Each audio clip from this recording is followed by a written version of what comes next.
All right, everybody, how are you? Today is going to be the next installment of the chord pairs. So we're going to play through E7 and A minor 7. Okay, so it's a really nice set of chord changes. I'll play you the sounds. That's E7 and A minor 7. Okay, what's cool about the two chords here is that we have equidistant movement with the left hand. You'll see in previous videos, I dealt with chord forms, which allow you to move up and down the fretboard. These two chords in particular don't have that particular option. So we're going to be playing through just the first three frets, incorporating open strings. But the left hand movement, as you can see as I go through the motion just with left hand, we're moving across equidistant from string to string in this case. We're going from string 5 for the E7 chord over to string 4 for the A minor 7 chord. And with the first finger on the E7, we're moving from the first fret of the third string over to the first fret of the second string between E7 and A minor 7. So when you put the two elements together, we're moving like that with the left hand, as you can see. Okay. In the future, there'll be closer camera angles to these chords as I play them. But for now, if you just watch your left hand here, in this case, my left hand, you'll see how the left hand is going to move. Okay. That's how we work it. Right hand, we go from playing all 6 strings on the E7 chord to 5 strings for the A minor 7 chord. Okay. So as you can see, E7's got all 6 strings, A minor 7, we're playing from the A string on down. Okay, and that's it. Those are the two chords for the chord pair. The strum pattern's a little different. It's eighth notes, but we're going to incorporate ties into the mix. So when you tie a note, you play the first note of the tie, but the second note that the note is tied to, you're not going to play the second note, okay? So in this particular strum pattern, we have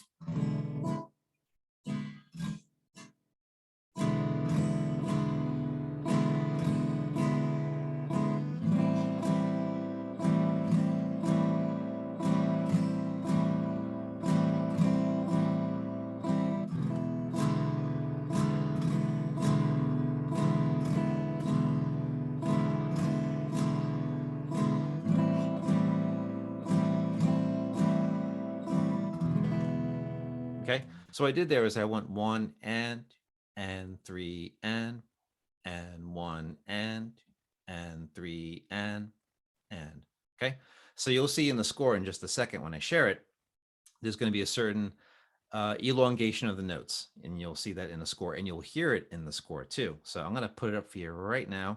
Let's share this here, and we are good to go. So here's the full entire score, and it's a little bit, it's not really a little bit faster, but it's going to feel a bit more rapid as compared to other chord pairs videos that we've done. So, and you can see on top here, we have our chords. The E7 chord, we incorporate all 6 strings. You can see the spelling E, G sharp, B, and D, which are in fact all the notes that you would have in an E7 chord. Okay, so we get to incorporate 4 open strings with 2 fingers down, as you can see in your chord diagram. And likewise on the A minor 7 chord, we're going to leave out the low E string, and we have 5 strings remaining, 3 open strings, 2 fingered strings, as you can see. And with the A minor 7 chord, A, C, E, and G spell out the A minor 7 chord. So we have all of the notes present in the 7th chord, okay? So that's the story with that. Now on to the tie. So I'm gonna make this a little bit larger, as I tend to do. I'll make it a little bigger so you can see. Let's go to 150. All right, so here's the tie element right here. I'm gonna circle it. Only the guitar has this. So you can see this full score here. We got the bass part here. We got our drum part on the bottom. So the tie is going to be incorporated into the guitar part. So we're going to be tying the end of 1 to the downbeat of 2, or the next downbeat. So we have 1 and 3 and 1 and 3 and that continues right on through the entire thing. Past chord pairing videos, sometimes I would incorporate 2 different strum patterns. This one brings you back to just 1 strum pattern, but the tie is the negotiating part of this particular lesson. So you have to kind of work that in.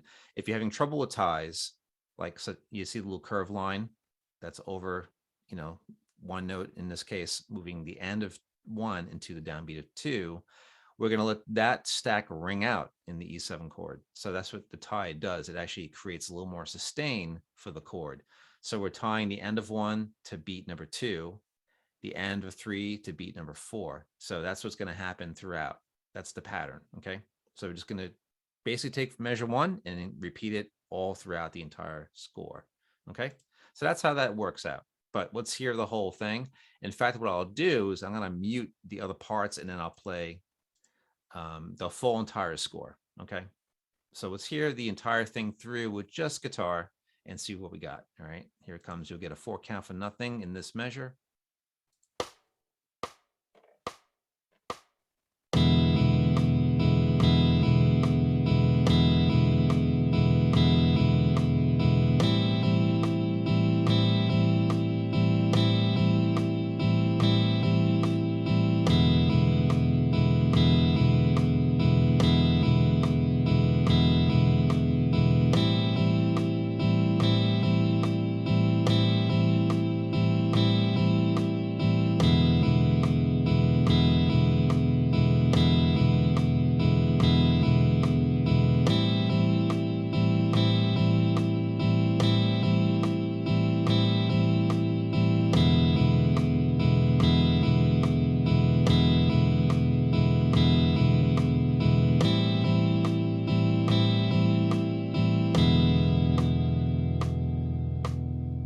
Okay, so there's a lot of reverb on the guitar parts, nice sort of sounding guitar track. I could have actually just made it really dry. So it's on the jazz guitar setting. So it's got a little bit of the chorusy, reverby thing happening on it. Okay, so that's the idea with the tie. All right, so now if I put all back into everything else, let's hear the entire full score, all parts included. Here it comes.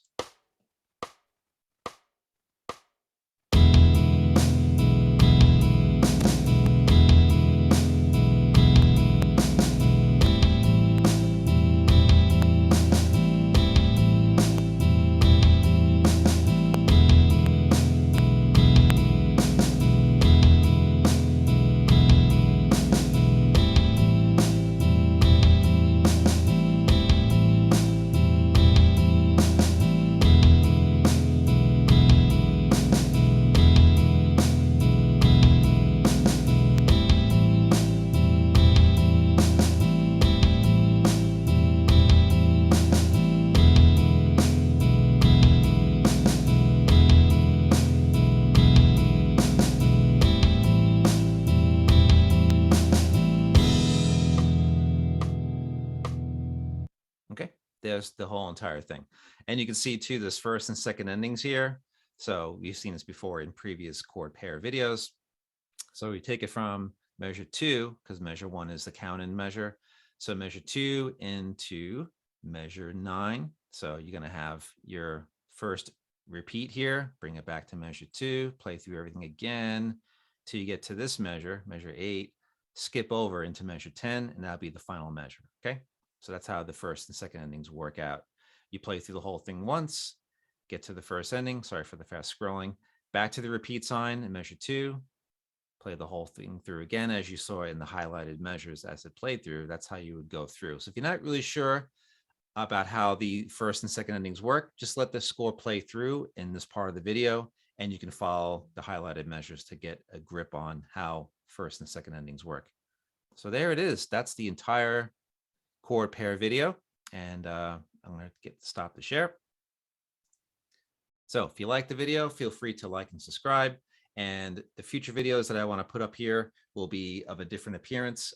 I promised this about a week or so ago, and some technical difficulties are happening because of the heat here. So it didn't work out so well. But I wanted to get something for you guys up so you can actually check out some new chords and a new strum pattern and full score, so you get to hear the entire thing and have a good time playing through those chord changes. All right, so that's the deal. Hope you have a good time with this particular video and you learn something from it. And we'll see you on the next one. Take care.